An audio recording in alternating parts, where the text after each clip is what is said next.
The moment I realized what I'd done, my blood turned to ice. My trembling fingers hovered above my phone screen, desperately trying to unsend a message that had already delivered. But it was too late. The little blue checkmark beside the ultrasound image mocked me, confirming my worst nightmare. He had seen it. I collapsed onto my tiny apartment's worn couch, the springs digging into my thighs as I struggled to breathe. The air felt thick, stale with the scent of microwave dinners and discount air freshener. Outside, rain pelted against my window, the rhythmic tapping a stark contrast to my racing heart. How could I have been so careless? The ultrasound was meant for my sister, Emma, the only person who knew about my pregnancy. Instead, I had sent it to him. A man whose real name I'd only learned months after our encounter. A man whose presence made rooms fall silent. A man who, according to whispers, made people disappear. Luca Valenti. 3 dots appeared on my screen. He was typing. I wanted to throw my phone across the room, but I couldn't look away. My palms slicked with sweat as I waited. That's my child. 3 simple words. No question mark, no confusion. Just absolute certainty that sent chills down my spine. I hadn't seen him in exactly 12 weeks and 3 days. Not since that night when I'd made the biggest mistake of my life, or perhaps the most inevitable one. Now, looking at those 3 words, I realized my life as I knew it was over. My phone screen lit up again, this time with an incoming call. His name flashed across it, and a photo I'd never taken, one of me leaving my apartment building yesterday, appeared above it. My stomach lurched. He'd been watching me. I let it ring once, twice, 3 times, each chime driving my anxiety higher. On the 4th ring, I answered, but said nothing. The silence stretched between us, heavy with unspoken threats and promises. Open your door, Ellie. His voice was exactly as I remembered it. Deep, accented, soft in a way that made it all the more terrifying. What? I whispered, though I'd heard him perfectly. I'm outside your door. Open it. The line went dead. My legs felt like lead as I crossed my small living room to the entrance. Through the peephole, I saw him, impeccably dressed in a tailored charcoal suit that probably cost more than my rent for a year. His dark hair was neatly styled, and his face, with those sharp cheekbones and penetrating eyes, was as handsome as it was dangerous. Behind him stood a broad-shouldered man, eyes constantly scanning the hallway. I considered pretending I wasn't home, but the thought vanished as quickly as it came. Luca wasn't a man you ignored. And now he knew about the baby, his baby. With shaking hands, I unlocked the door but kept the chain latched. I opened it just enough to see his face properly. How did you find me? My voice came out steadier than I expected. His dark eyes captured mine, and I watched as they moved down to my stomach, hidden beneath my oversized sweater. I never lost you, Ellie. Something about the way he said my name, like he owned it, like he owned me, sent a conflicting wave of fear and warmth through my body. What do you want? I asked, though I already knew the answer. Let me in. We need to talk. We have nothing to talk about. His expression didn't change, but something in his eyes hardened. The child you're carrying says otherwise. I should have slammed the door, called the police, done anything other than what I did next. But logic had abandoned me the moment his name appeared on my screen. I closed the door, unlatched the chain, and let the devil into my home. Luca stepped inside, his presence immediately making my apartment feel smaller, shabbier. His bodyguard remained in the hallway, closing the door behind his boss. The scent of his cologne, expensive, subtle notes of sandalwood and something darker, filled the space between us. I backed away until my legs hit the couch. He didn't sit. Instead, he surveyed my apartment with calculating eyes. I saw it through his gaze, the second-hand furniture, the stack of medical textbooks by my desk, remnants of a dream now on hold, the single dirty mug in the sink. I felt exposed, vulnerable in a way that had nothing to do with my body.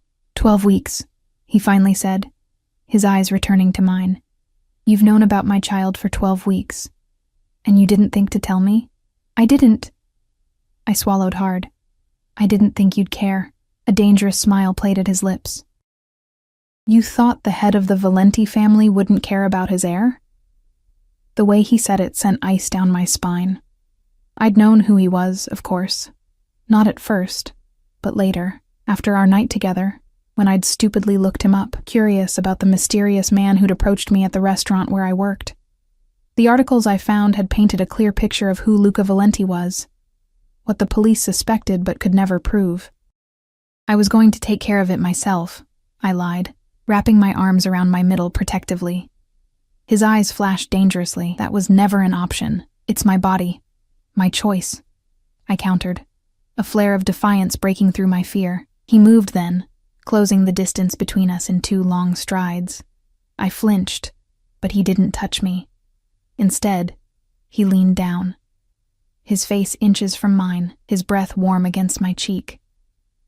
The moment that child was conceived, Ellie, it became mine too. And I protect what's mine. The possessiveness in his voice made my heart race. I should have been outraged, should have told him to leave, but part of me, a small, traitorous part, thrilled at his words. "What do you want from me?" I whispered. He straightened, studying me with those unreadable dark eyes. "Pack a bag. You're coming with me." "What?" "No," I stood up too quickly, a wave of dizziness washing over me. His hand shot out to steady me, gripping my elbow. The touch sent electricity racing up my arm, reminding me of the night when those same hands had explored every inch of my body. "This isn't a request, Ellie. This apartment isn't safe for my child." "Your child," I repeated, anger finally breaking through my fear. "You keep saying that, like you had any part in this beyond one night. You don't know me. You don't get to make decisions for me." A muscle ticked in his jaw. "I know enough. I know you worked double shifts at that restaurant to pay for an apartment that should be condemned. I know you dropped out of medical school when your parents died. I know you have no one except a sister who lives 3 states away." Each word felt like a slap. "Have you been stalking me? I've been looking after what's mine. I am not yours." The words burst out of me. His eyes darkened. "But the child is. And until it's born, that makes you my responsibility too." "I don't need your protection or your charity," I spat, though we both knew it was a lie. My bank account was nearly empty, my rent was overdue, and pregnancy complications had already cost me 2 shifts last week. "This isn't charity," he said coldly. "This is necessity. The man your ex owes money to is not someone you want to cross paths with." My blood ran cold. "What are you talking about?" "Ryan Barnes. The man you dated before me. The reason you took the job at the restaurant where we met." His voice was matter-of-fact, as if he were discussing the weather and not tearing apart my carefully constructed walls. "He's in debt to the Moretti family. Deep debt, and they're not as civilized as I am when it comes to collecting. Ryan. I hadn't thought about him in months. We dated briefly last year before I discovered his gambling problem. He'd disappeared from my life so completely, I'd assumed he'd skipped town to escape his creditors. I'd never imagined those creditors were a rival mafia family. "What does that have to do with me?" I asked, though dread was already pooling in my stomach. "They know about your connection to him. And when they discover your connection to me, and the child you're carrying..." He left the sentence hanging, but his meaning was clear. I sank back onto the couch, my legs unable to support me anymore. "You're lying. You're trying to scare me into doing what you want." Luca pulled out his phone, tapped a few times, and handed it to me. On the screen was a photo of Ryan, looking thinner and more haggard than I remembered, talking to a man outside what appeared to be my workplace. The timestamp showed it was taken yesterday. "He's looking for you," Luca said softly, "and he's desperate enough to sell information about my child to save his own skin." I handed the phone back, my hands trembling. "Even if that's true, I can't just leave with you. I don't know you." "You knew me well enough once." Heat rushed to my cheeks at the memory of that night. How his hands had felt on my skin. How his lips had trailed fire down my neck. How I'd surrendered to him completely. One night of weakness after months of loneliness and struggle. "That was different," I whispered. "Was it?" He knelt in front of me, bringing our eyes level. It was an oddly vulnerable position for such a powerful man. "Tell me you felt nothing, Ellie. Tell me you don't remember every moment of that night as clearly as I do." I couldn't lie. Not when he was looking at me like that. It doesn't matter what I felt. It was one night. And now it's a lifetime. His gaze dropped to my stomach again. Our child changes everything. The way he said, our child, sent a confusing mix of emotions through me. Part of me wanted to run as far from this dangerous man as possible.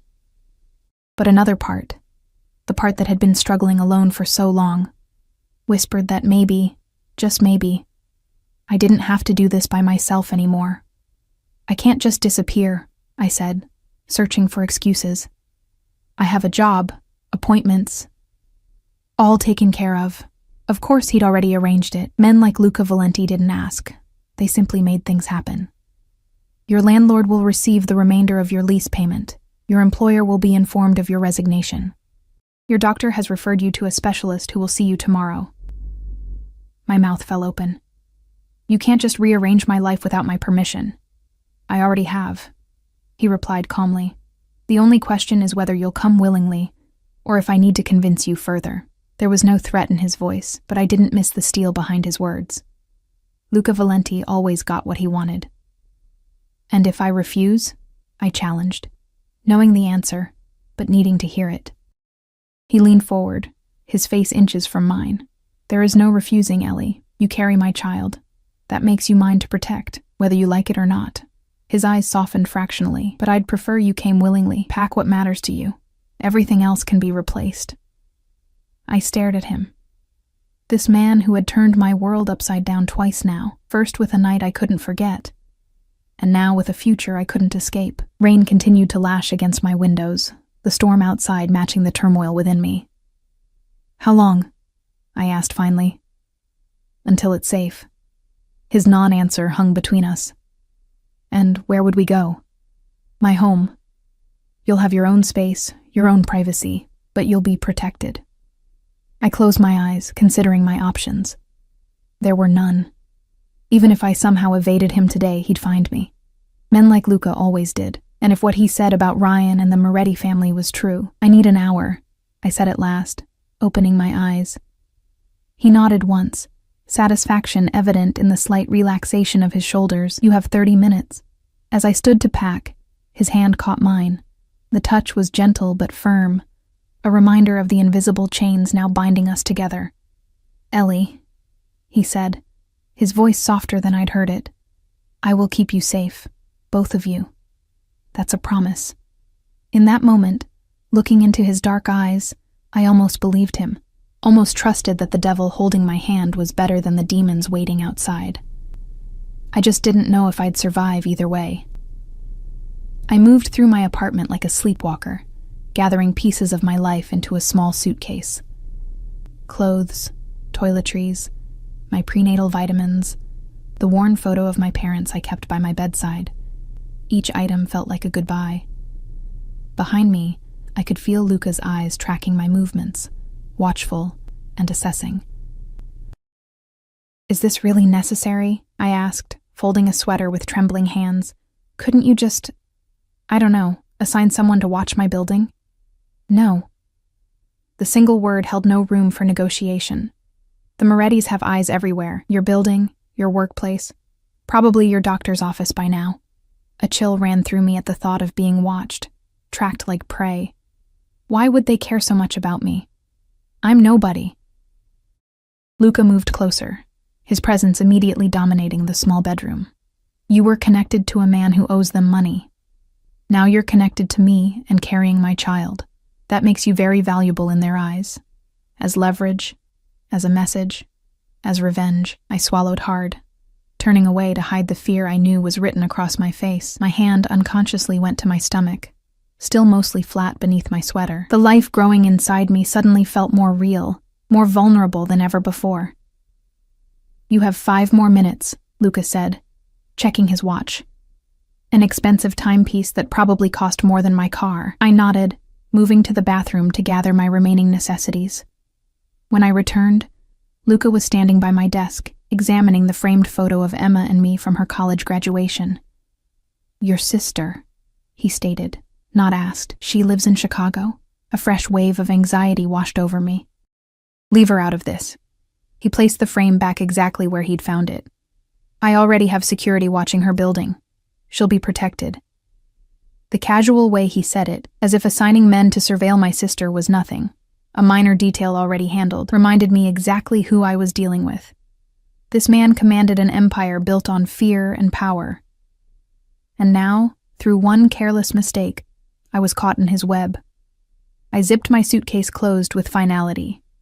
I'm ready. Luca nodded and reached for my bag, his hand brushing mine.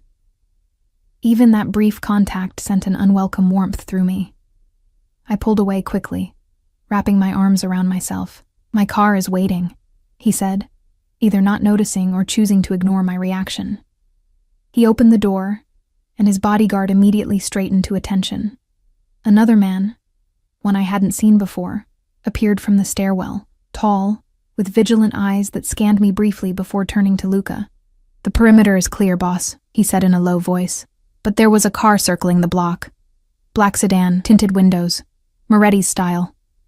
Luca's expression hardened. Time to go. He placed his hand on the small of my back, guiding me toward the stairs. The touch was light but insistent, brooking no argument. I glanced back at my apartment door as we descended the stairs, wondering if I would ever return.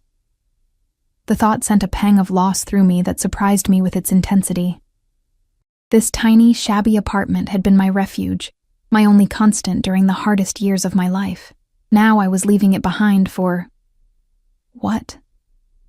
The home of a man I barely knew. A man whose world was as dangerous as he was. Outside, rain still poured from a leaden sky, drumming against the sidewalk. A sleek black SUV with dark windows idled at the curb, its engine a low purr against the storm.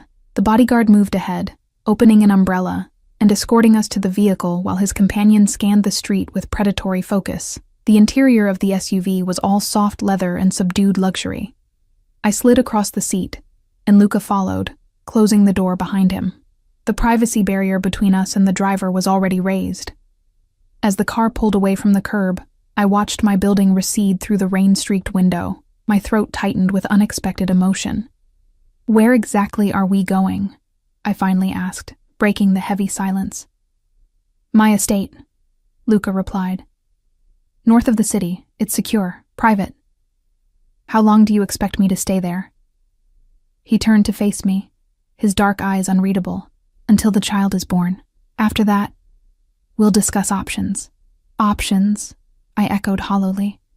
Do I have any now? A faint smile, more predatory than amused, touched his lips. You always have choices, Ellie. They just might not be the ones you want. I turned back to the window, watching the city pass by in a blur of rain and lights. What about my life? My job? My friends? Your job barely covered your rent, he said dismissively. As for friends, he paused, and I knew he was right. I'd isolated myself after my parents died, working double shifts and falling into bed exhausted, barely maintaining connections. You can contact anyone you need to. Tell them you've taken a private nursing position if you like, something that explains your absence. I shook my head, anger flaring through my fear. You've thought of everything, haven't you? It's my job to think of everything, to anticipate threats, eliminate vulnerabilities, and that's what I am. A vulnerability? His eyes traveled over my face, down to where my hand rested protectively on my stomach. You're carrying my child. That makes you both my greatest vulnerability and my greatest responsibility. The way he said it sent a confusing ripple of emotion through me. There was possession in his tone, yes, but also something else. A fierceness that bordered on devotion. It was unsettling coming from a man like him. Tell me about the night we met, I said suddenly, needing to change the subject, to regain some sense of control. Why did you approach me? Was it random, or did you know who I was? Luca studied me for a long moment, as if deciding how much to reveal. Nothing in my life happens randomly, Ellie. My blood ran cold. What does that mean? It means I knew who you were before I ever spoke to you. I knew you worked double shifts at a restaurant far below your capabilities. I knew you'd been in medical school before dropping out. I knew about Ryan Barnes and his connection to the Morettis. Each word felt like a blow. You targeted me? I was interested in you, he corrected smoothly. There's a difference. Not to me, I whispered, feeling sick. So what? That whole night was just… what? You manipulating me? Playing some game? Anger flashed in his eyes. What happened between us was real. I wanted you from the moment I saw you. Everything else came second. I don't believe you, I said, though part of me desperately wanted to. The night I'd spent with Luca had been the first time in years I'd felt truly alive, desired, seen. The thought that it had all been calculated made me feel hollow. He moved closer, the leather seat creaking beneath him. Look at me, Ellie. Against my better judgment, I did. His eyes captured mine, dark and intense. I did know who you were. I was aware of your connection to Barnes. But what happened between us had nothing to do with that. His voice dropped lower. When I touched you, when I kissed you, when I took you to my bed, that was about us. Only us. The memory of his hands on my skin, his lips against my neck, made heat bloom in my cheeks. I looked away, unable to hold his gaze. It doesn't matter now, I said, though we both knew it did. We're here because of the baby, nothing else. Are we? He challenged softly. Before I could respond, the car slowed, turning through an imposing iron gate set into a high stone wall. Beyond it, a winding driveway cut through immaculate grounds, leading to a sprawling estate that looked like it belonged in another century. The mansion was stone and glass, elegant and imposing against the stormy sky. We're here, Luca said unnecessarily, watching my reaction. I stared at the house. No, not a house, a fortress, feeling another wave of unreality wash over me. This was his world, a world of wealth and power I could scarcely comprehend.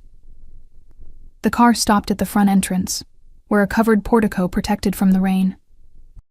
Immediately, the driver appeared to open Luca's door, while another man, presumably more security, opened mine. Luca's hand found the small of my back again, as he guided me up the wide stone steps to the massive front door, which opened before we reached it. A middle-aged woman with a kind face but watchful eyes stood in the doorway. Mrs. Russo, Luca greeted her. This is Ellie Parker. She'll be staying with us indefinitely. The woman's eyes traveled to my stomach briefly before returning to my face with a warm smile. Welcome, Miss Parker. I've prepared the East Wing suite for you. Thank you, I murmured, feeling overwhelmed. Mrs. Russo oversees the household, Luca explained. Anything you need, she can provide or arrange. The foyer we stepped into was cavernous, with a sweeping staircase and marble floors that echoed with our footsteps. Art that looked museum-worthy hung on the walls, and a massive crystal chandelier cast rainbows of light across the space.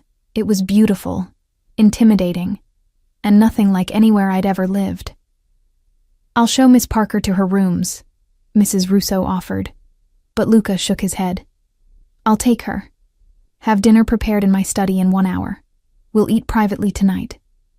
The woman nodded and disappeared down a hallway, leaving me alone with Luca once more. This way, he said, guiding me up the staircase. Your suite connects to mine, but you'll have complete privacy, your own entrance, sitting room, bedroom, and bath. Connected to yours? I echoed, alarmed. He glanced at me, a hint of that predatory smile returning. For security purposes, the connecting door locks from both sides. We reached the top of the stairs and proceeded down a long corridor lined with more artwork and antique furniture. Finally, Luca stopped at a set of double doors, which he opened to reveal a suite that was larger than my entire apartment. The sitting room was elegant without being ostentatious. Plush cream carpets, a comfortable-looking sofa in soft blue, a marble fireplace with a fire already crackling inside. Beyond, I could see a glimpse of a bedroom with a massive 4-poster bed. Is this adequate? Luca asked, and I detected a rare note of uncertainty in his voice. I nodded, unable to form words. The luxury surrounding me was so far removed from my daily existence that it felt like I'd stepped into another world. Your bathroom is through there, he continued, pointing to a door on the right. The closet has been stocked with some essentials, but we can have anything else you need delivered. Stocked? I found my voice.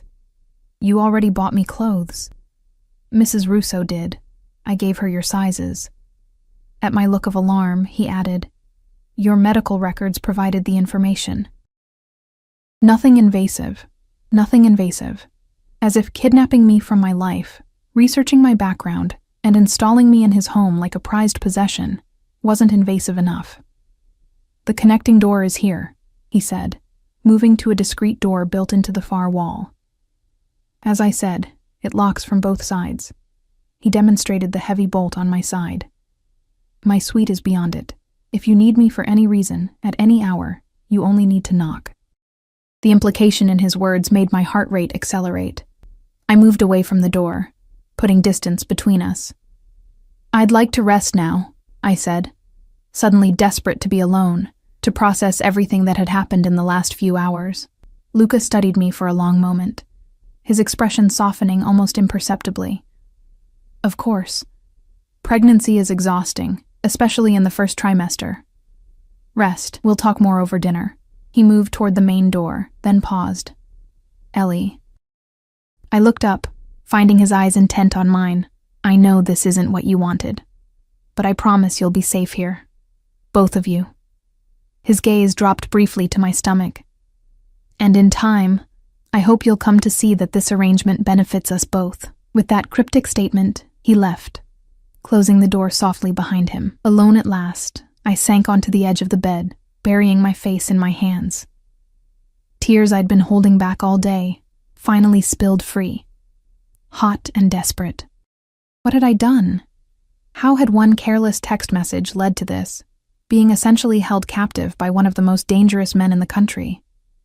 A man who had gotten me pregnant in a single night of weakness, a man who claimed to want to protect me but had turned my life upside down without a second thought. I don't know how long I sat there crying, but eventually the tears subsided, leaving me hollow and exhausted. The soft ticking of an antique clock on the mantelpiece counted away seconds of my new reality. I forced myself to breathe deeply, to think. I was trapped, yes, but not in immediate danger, at least not from Luca. If what he said about the Morettis was true, I might even be safer here than in my apartment. The thought provided little comfort. Rising from the bed, I explored my new prison. The bathroom was a marvel of marble and glass, with a soaking tub large enough to swim in, and a shower with more settings than I knew what to do with. The walk-in closet was even more unsettling. Rows of clothes in my size, tags still attached, casual wear, maternity clothes for later stages, even nightgowns and underwear. All expensive brands I'd never have bought for myself. The precision of it all, the way Luca had anticipated and prepared for my arrival, sent another chill through me. How long had he been planning this? Had he just been waiting for an opportunity? An excuse to bring me into his world? I returned to the sitting room and tried the main door. It wasn't locked. That surprised me, though it probably shouldn't have. Where would I go? I had no car, no money, and according to Luca, people looking for me who meant me harm. The open door wasn't freedom. It was the illusion of choice. Still, I stepped into the hallway, needing to understand the layout of my new home? Prison? I wasn't sure what to call it yet. The corridor was silent and empty. The only sound my own soft footsteps on the plush carpet. I moved away from where Luca had led me, turning corners and passing closed doors, until I found a window overlooking the grounds. Rain still fell, casting a gray veil over immaculately landscaped gardens, a reflecting pool, and beyond that, dense woods that seemed to encircle the property. In the distance, I could make out what looked like a guardhouse near the gate we'd entered through. "Miss Parker?" I jumped at the voice, turning to find Mrs. Russo watching me with a mixture of concern and wariness.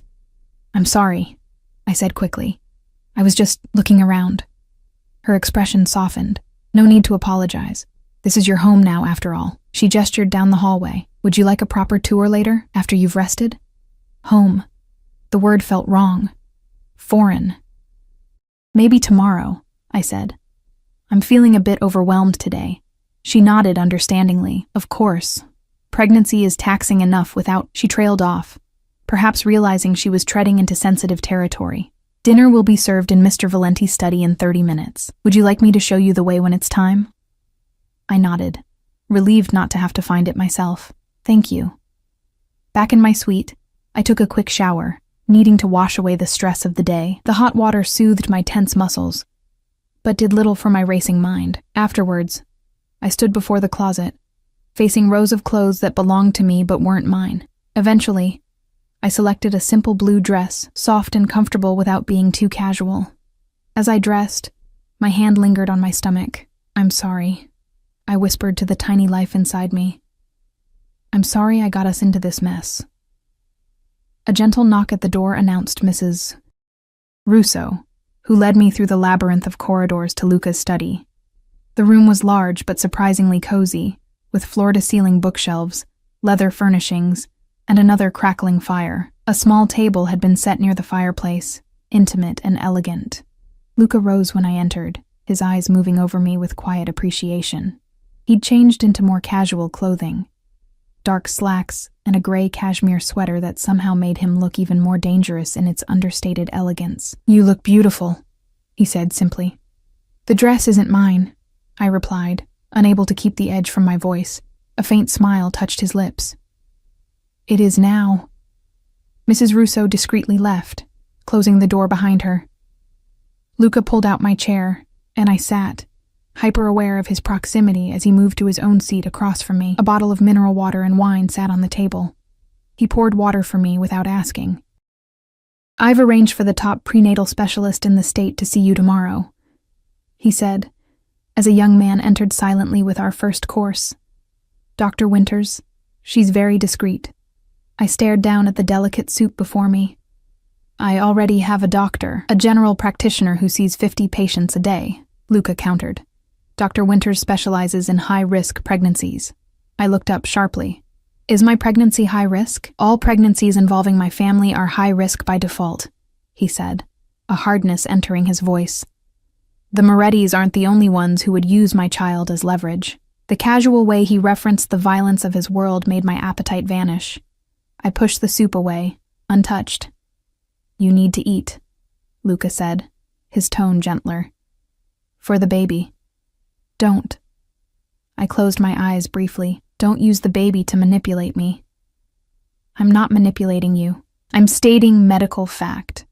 Proper nutrition is essential during pregnancy, especially the first trimester." I knew he was right, which only irritated me more. Reluctantly, I picked up my spoon and began to eat. The soup was delicious, of course.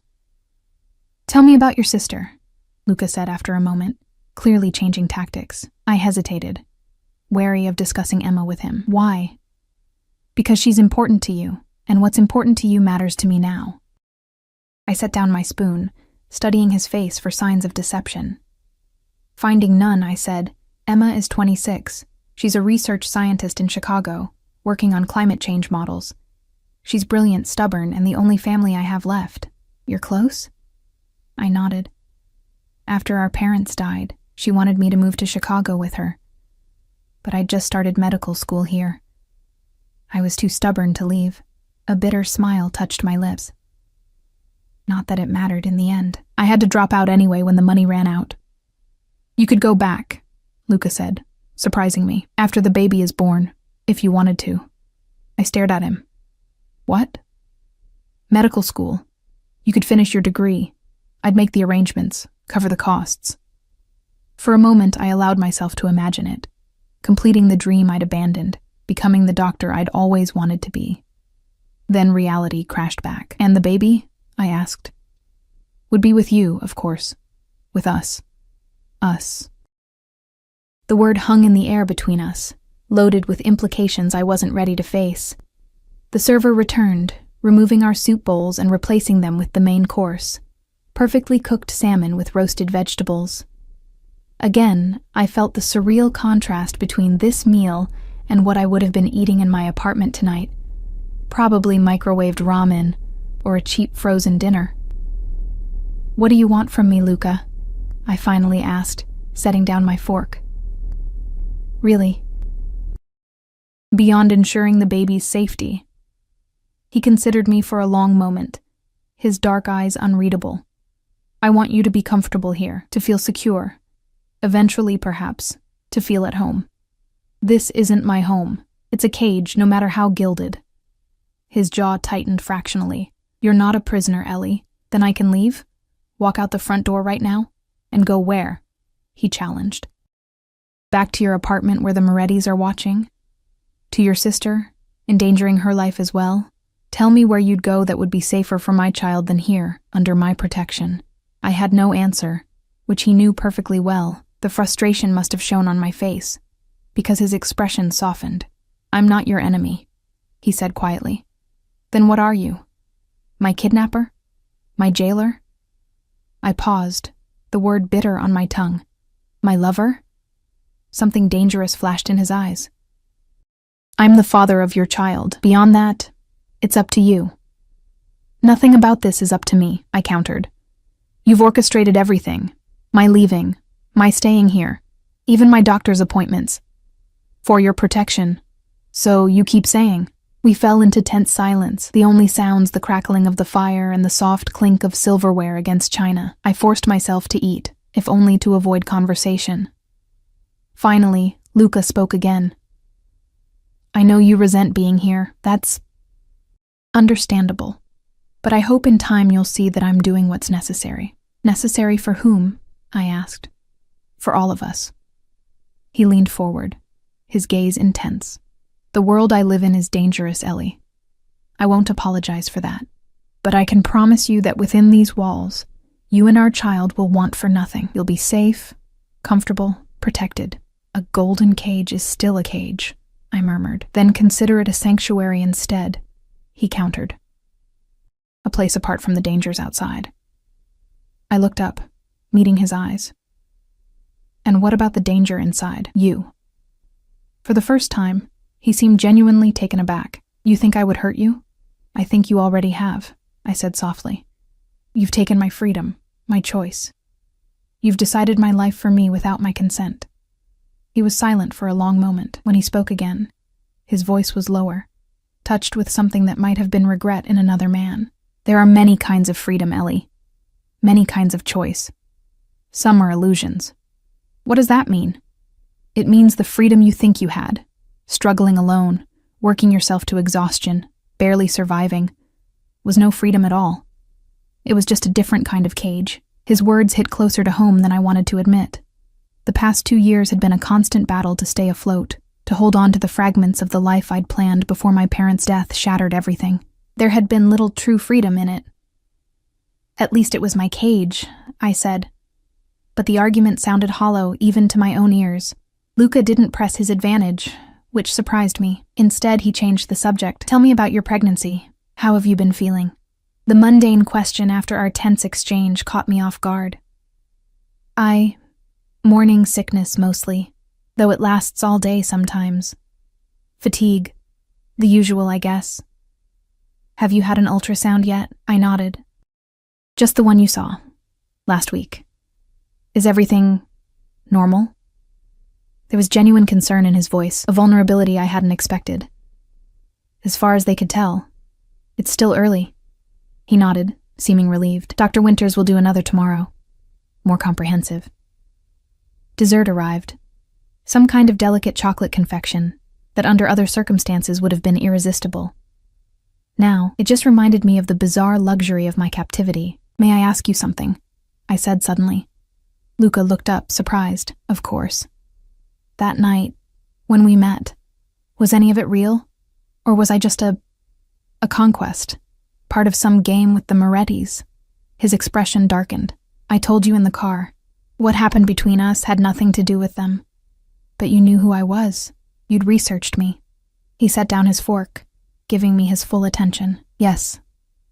I knew who you were. Ryan Barnes had been in my club the week before, drunk, talking too much about the Moretti debt, and a beautiful ex-girlfriend who worked at Bellini's. It caught my attention. I had you looked into, out of caution. And then you just happened to show up at my restaurant? I went there to assess whether you were a threat or a potential asset, he admitted, his honesty surprising me. But the moment I saw you, he paused, something shifting in his gaze. Plans change, Ellie. What I intended and what happened are very different things. So you're saying what? That you saw me and fell instantly in lust? I couldn't keep the skepticism from my voice. A dangerous smile played at his lips. Something like that. I remembered that night all too well, how he'd appeared at my section, requesting me specifically as his server, how his eyes had followed me throughout the evening, how he'd left an obscene tip and a card with his private number, how I'd stared at that card for 3 days before finally calling him, drawn to him despite knowing better. "I shouldn't have called you," I said, more to myself than to him. "But you did." There was no triumph in his voice, just simple acknowledgement of fact. And here we are. Here we are indeed, sitting in his mansion, carrying his child, my life now irrevocably entangled with his. "It's getting late," I said, suddenly exhausted by the emotional toll of the day. "I'd like to go back to my room," Luca nodded, rising immediately. "I'll walk you." "I can find my way," I said quickly, not wanting to spend another moment in his unsettling presence. He studied me for a beat, then inclined his head. "As you wish. Sleep well, Ellie." I stood, but before I could turn to leave, his hand caught mine. The touch was light, almost gentle, but it sent electricity racing up my arm. An unwelcome reminder of the chemistry that had led to this mess in the first place. "One day," he said softly, "you'll understand that everything I've done has been to protect what's mine, including you." I pulled my hand away. "I'm not yours." His eyes held mine, intense and knowing. "Aren't you?" I didn't dignify his question with an answer. Instead, I turned and walked away, my heart pounding against my ribs. The worst part wasn't his arrogance or his presumption. It was the tiny, traitorous part of me that responded to his possessiveness, that thrilled at being claimed by such a powerful man. I hated that part of myself. The mansion was quiet as I made my way back to my suite, guided more by instinct than memory. A few wrong turns later, I found myself in an unfamiliar wing, the decor subtly different, darker woods, more masculine furnishings. I was about to turn back when a door opened ahead of me, and a man emerged. The same bodyguard who had been outside my apartment earlier. He froze when he saw me, then quickly composed his features. "Miss Parker, are you lost?" "I'm trying to find my way back to my room," I admitted. "You're in the security wing," he explained. "Your suite is on the other side of the house." His expression gave away nothing, but I sensed disapproval. "I'll escort you." "Thank you." I trailed off, realizing I didn't know his name. "Marco," he supplied after a slight hesitation. "Thank you, Marco." We walked in silence, his presence a few steps behind me, both protective and monitoring.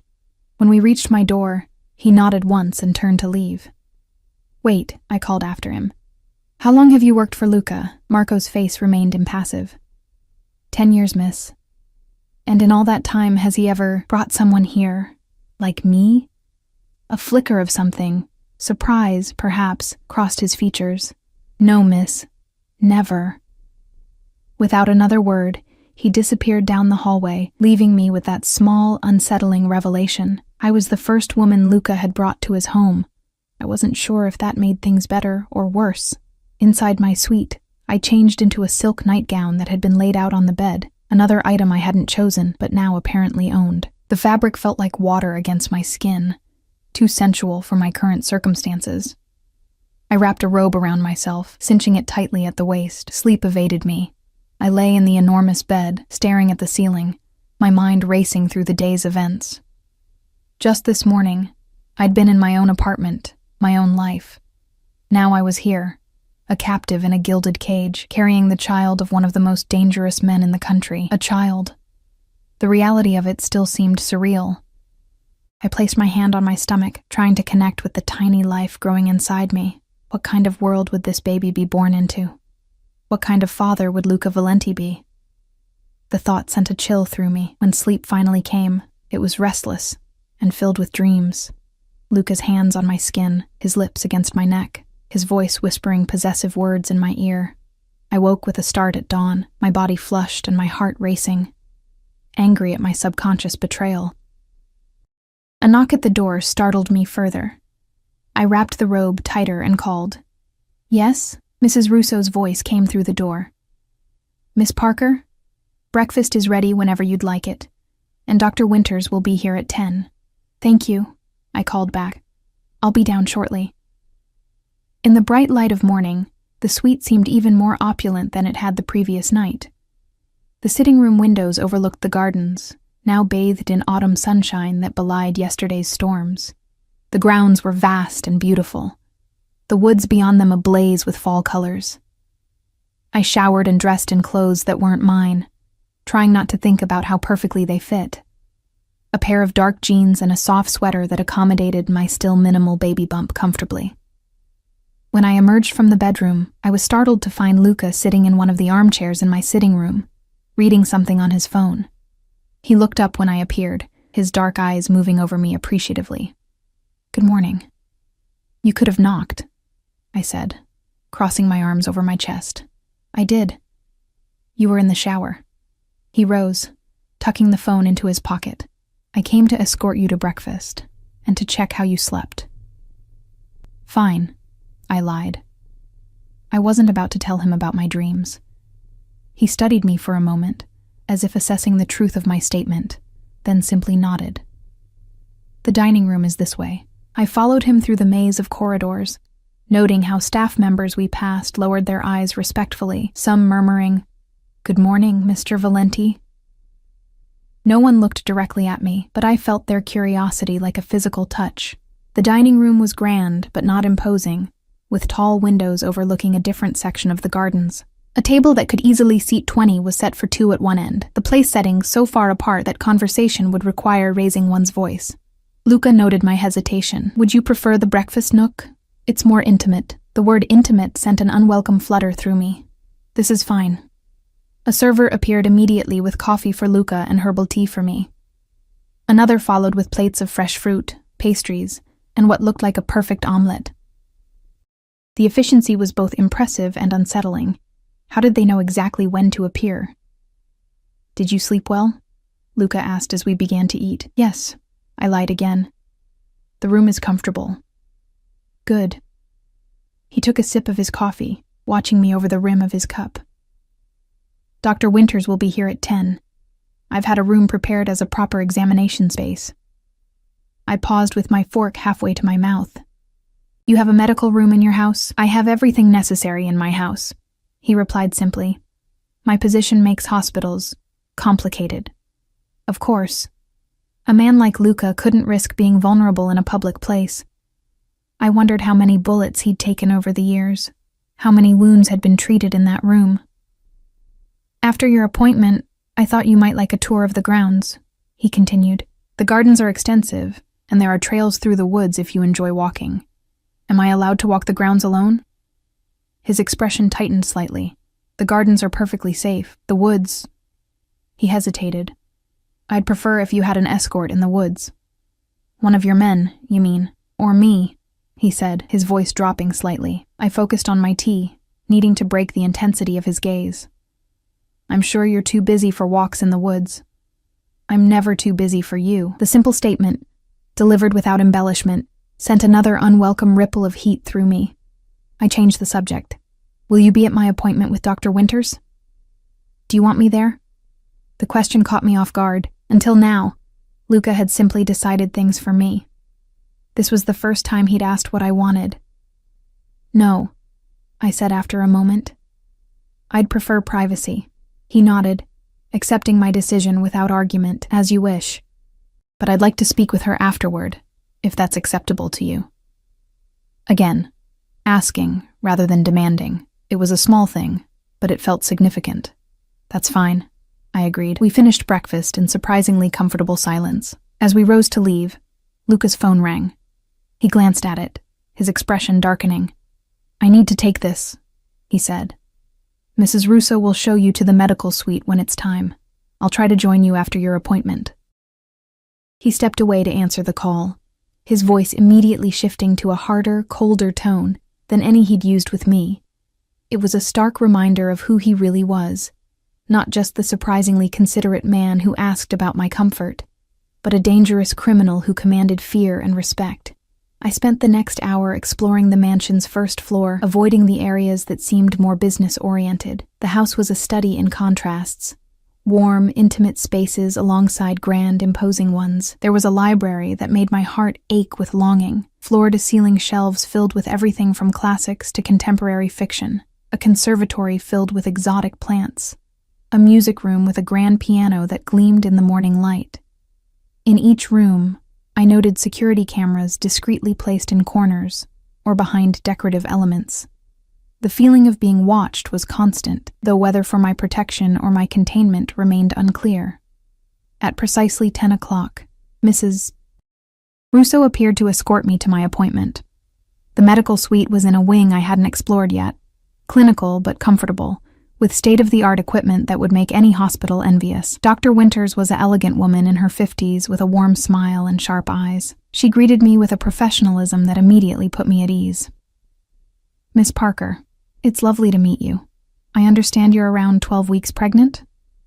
"Yes," I confirmed, grateful for her straightforward manner.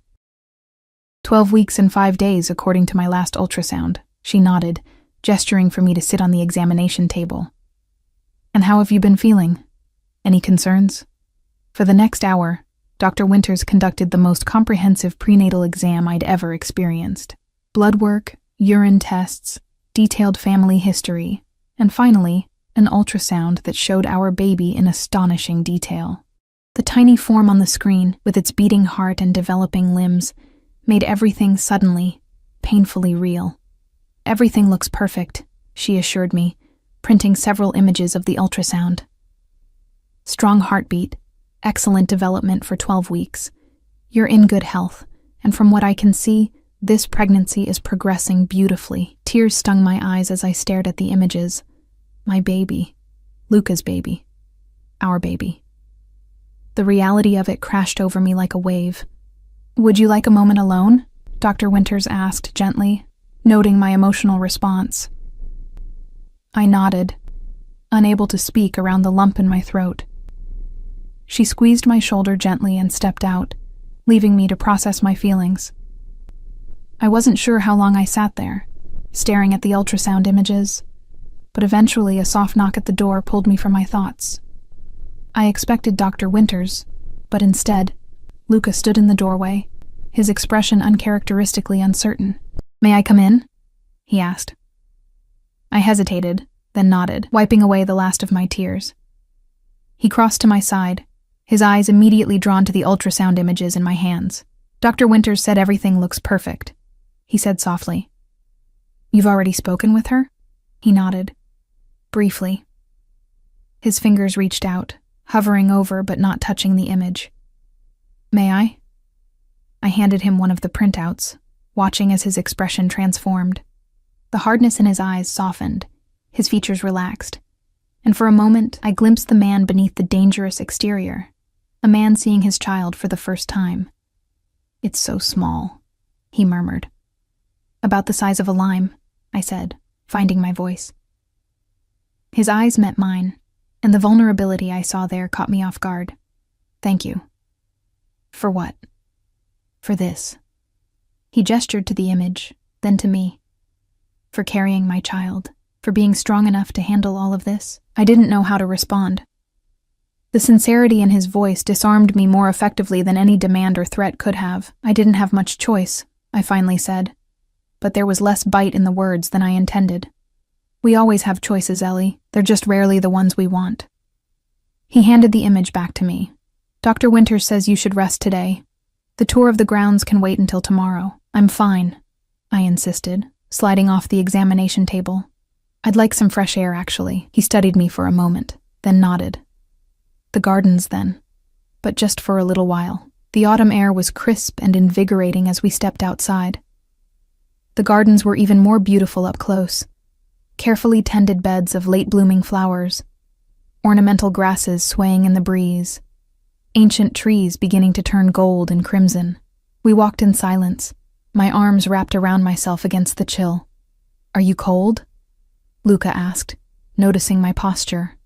Before I could answer, he was shrugging out of his jacket, a casual one today, not the tailored suit from yesterday, and draping it over my shoulders. The fabric was warm from his body, enveloping me in his scent. That same sandalwood cologne that had haunted my dreams. "Thank you," I murmured, unable to reject the thoughtful gesture. We continued walking, following a gravel path that wound through sculpted hedges and around a reflecting pool where fallen leaves floated like tiny boats. "What happens after the baby is born?" I finally asked, voicing the question that had been haunting me since yesterday. Luca was quiet for a long moment.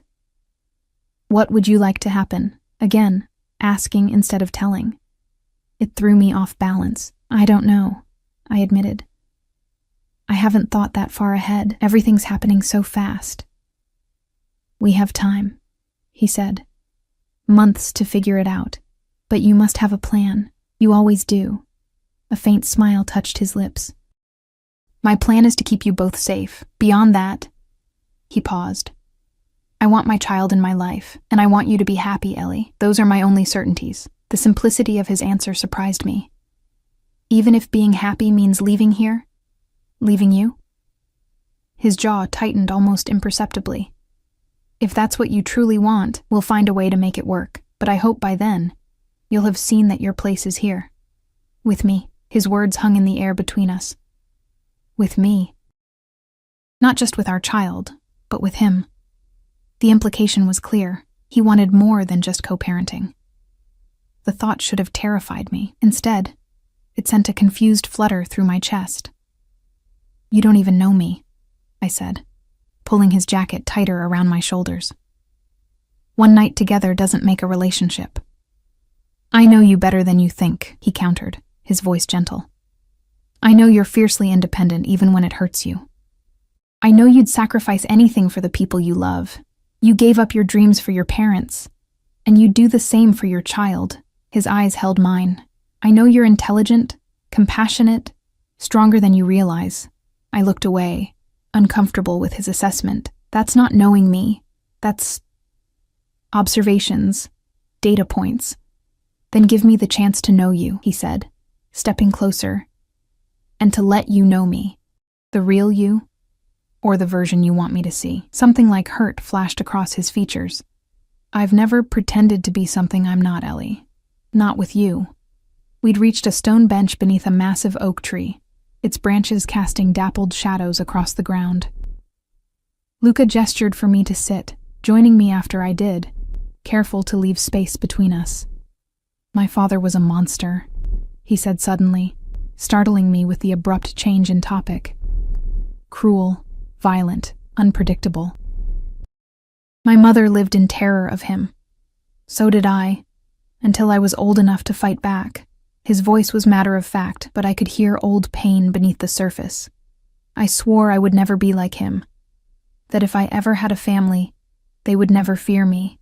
I studied his profile. The hard lines of his face softened in reflection. "Is that why you brought me here? Because you don't want your child to grow up without you? Like you did without a real father?" He nodded slowly. "Partly. But it's more than that." His eyes met mine. "The night we spent together, it wasn't just sex for me, Ellie. There was something between us. Something rare." Heat rose to my cheeks at the memory. How perfectly we'd moved together. How he'd seemed to know exactly what I needed. How safe I'd felt in his arms despite knowing what he was. The contradiction had been intoxicating. "Chemistry," I said dismissively. "Physical attraction. Is that all you felt?" The directness of his question caught me off guard. I stood, needing distance from his penetrating gaze. "It doesn't matter what I felt. We live in different worlds, Luca. Yours is..." I gestured vaguely. "All this. Power, danger, wealth. Mine is ordinary, normal.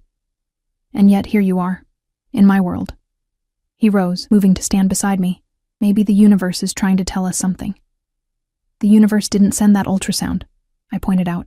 "I did. By mistake." A smile touched his lips.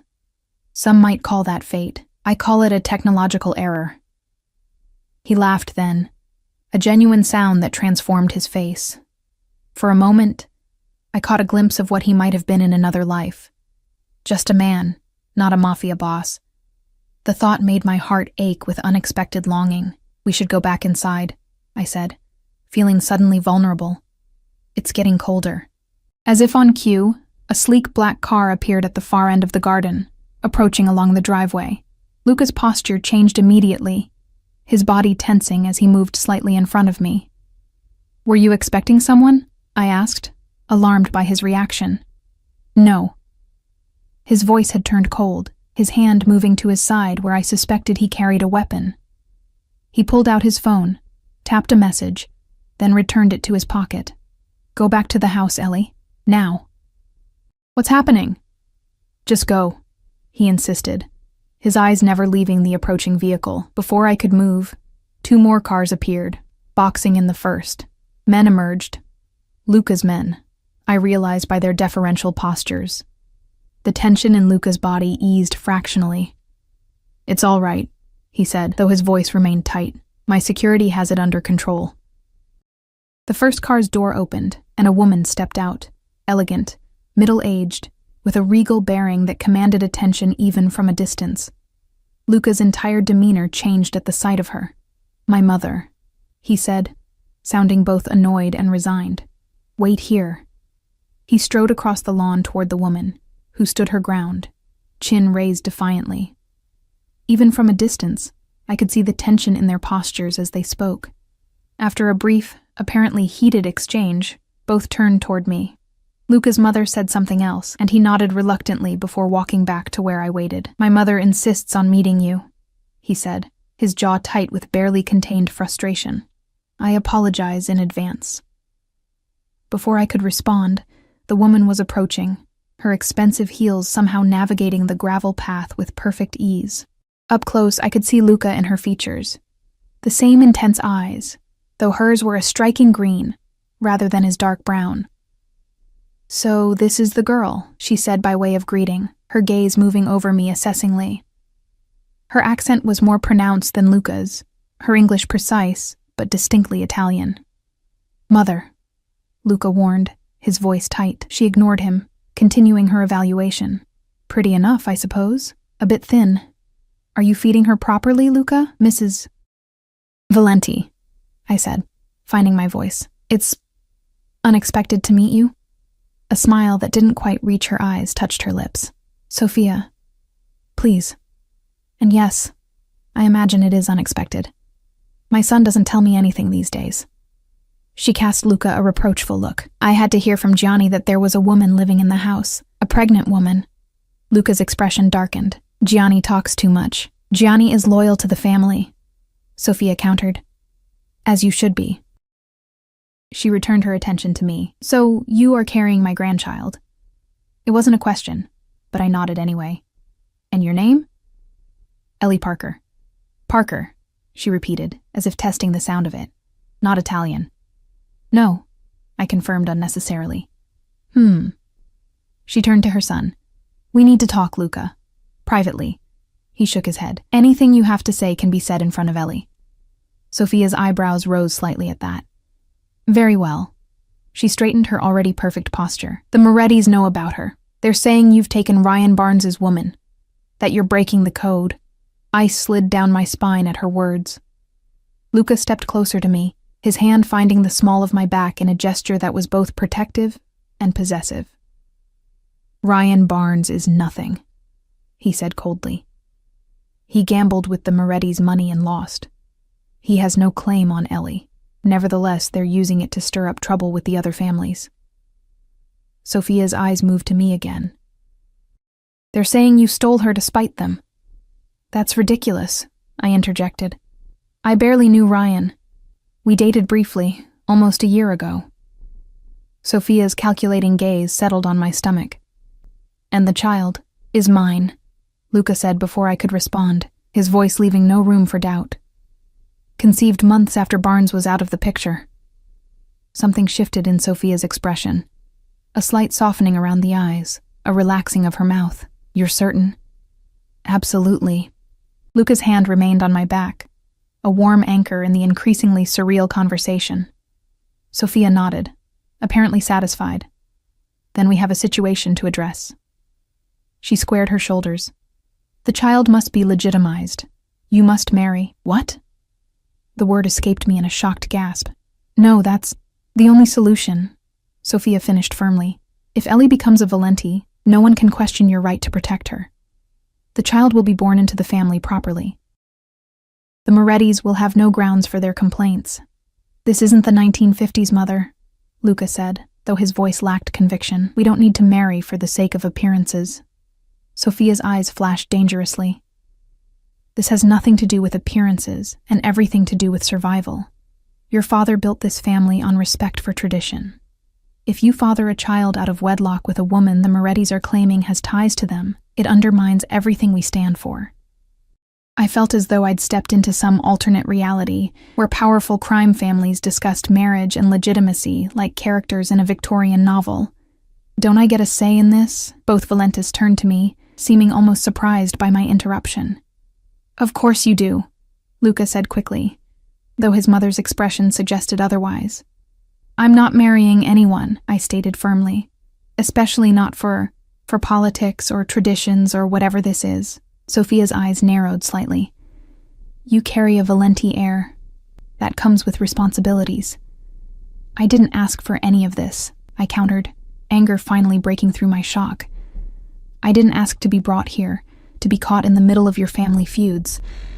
I certainly didn't ask to be told I have to marry a man I barely know just to satisfy some outdated code of honor. To my surprise, Sophia's expression softened fractionally. You have spirit. Good. You'll need it. She turned to her son. I like her better than the socialites you usually waste time with. Luca pinched the bridge of his nose, looking uncharacteristically at a loss. Mother, please. We'll discuss this further inside, Sophia declared, already turning toward the house. It's getting cold out here, and in her condition, Ellie shouldn't be chilled. With that, she swept away, leaving us in stunned silence. I'm sorry, Luca said once she was out of earshot. My mother is traditional. Traditional? I echoed incredulously. She just ordered us to get married like she was arranging a business merger. A reluctant smile tugged at his lips. That's Sophia Valenti. Everything is business to her, he sighed, running a hand through his hair. We don't have to do anything you don't want to do, Ellie. I promised you'd be protected here, and that includes protection from my mother's schemes. I studied his face, trying to read what lay beneath his words. But you think she's right, don't you? About the marriage? He hesitated, then nodded slowly. From a strategic standpoint, yes. It would strengthen our position against the Morettis. It would ensure the child's place in the family. His eyes held mine. But I would never force you into marriage, Ellie. Not even for those reasons. The sincerity in his voice caught me off guard. Despite everything, I believed him. I need time, Luca. It's too much, too fast. You have all the time you need, he offered his arm. But we should go in. My mother isn't known for her patience. Inside, Sophia had installed herself in Luca's study like a queen holding court. Mrs. Russo was already serving her tea, looking both flustered and deferential. Sit, both of you, Sophia commanded as we entered. We have much to discuss. The next hour was surreal. Sophia Valenti outlined a plan that sounded more like a corporate merger than a marriage. Timing, announcements, a ceremony that would satisfy tradition while maintaining security. All the while, she referred to me as the mother of her grandchild, never by name, as if my identity was secondary to my function. Luca interjected occasionally, pushing back against his mother's more outlandish demands, but it was clear this was a battle he'd fought before and rarely won. I remained largely silent, watching the power dynamics play out between mother and son. Enough, mother, Luca finally said, his patience visibly wearing thin. Ellie and I will discuss this privately. Whatever decision we make will be ours alone. Sophia raised an elegant eyebrow. The family council meets next week. They'll expect an announcement. They'll get one when we're ready to give it, he countered firmly. Now, it's been a long day, and Ellie needs rest. It was a dismissal, and Sophia recognized it as such. She rose with dignity, smoothing her already immaculate dress. Very well, but don't wait too long, Luca. The Morettis certainly won't. After she left, escorted by Mrs. Russo, a heavy silence fell over the study. Luca poured himself a drink, whiskey by the amber color, and offered me water, which I accepted gratefully. Your mother is formidable, I said, breaking the silence. A wry smile touched his lips. That's the kindest description she's ever received. He took a sip of his drink. She's also usually right, which is the most infuriating thing about her. I set my water down, gathering my courage. "Luca, I can't marry you. Not like this. Not under these circumstances." He nodded, unsurprised. "I know. But you want me to." He considered his answer carefully. "I want you safe. I want our child protected. Marriage would accomplish both." He set his glass down, moving to sit beside me on the sofa. "But more than that, I want you to choose me, Ellie. Not because of the baby, not because of the Morettis, but because you want me the way I want you." The raw honesty in his voice made my heart race. And how is that? His eyes captured mine, intense and unwavering, completely. Exclusively. For the rest of our lives. My breath caught in my throat. "You can't possibly know that. We barely know each other. Some things you just know." He reached out, his fingers lightly brushing a strand of hair from my face. "The night we spent together, I knew you were different. Special. When I found out about the baby, I knew it was meant to be." "That's not rational," I whispered. A smile touched his lips. "Love rarely is. Love." The word hung in the air between us, dangerous and tempting. "Give us a chance, Ellie," he said softly. "Not marriage, not yet. But a chance to see if what I feel for you, what I think you feel for me too, is real." I should have said no, should have maintained the walls I'd built around myself.